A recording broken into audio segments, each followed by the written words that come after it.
Narito na nga ang ating latest update tungkol mismo kay Donnie Pangilinan at Bel Mariano. Alam naman natin na sunod-sunod pa rin nga ang ginagawang taping para mas marami nga talaga tayong episode na mapanood.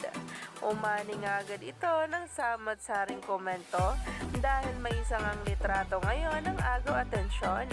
Kaya naman sabay-sabay nating tingnan at alamin ang nasabing post ngayon na ngayon ay nagtitrending na nga at pinag-uusapan ng marami.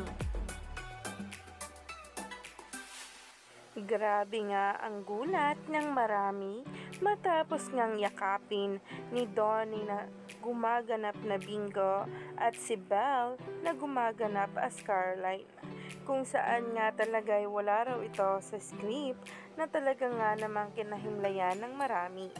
Ayon pa nga sa naging caption ng post na ito na ngayon ay trending na ay "A man who is always there for you, to protect you and willing to do anything for you just to make sure that you're always safe.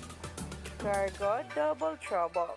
Kung saan itong araw ang unang yakapan na naganap sa Can't Buy Me Love ng Don Bell.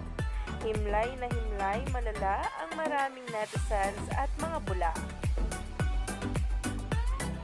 Grabe nga ang kilig matapos niyang ilabas ang litratong iyon na kung saan ay napakahigpit nga raw ng yakap ito ni Pangilinan kay Belle. Kaya naman layag na layag ang mga puso ng mga bula.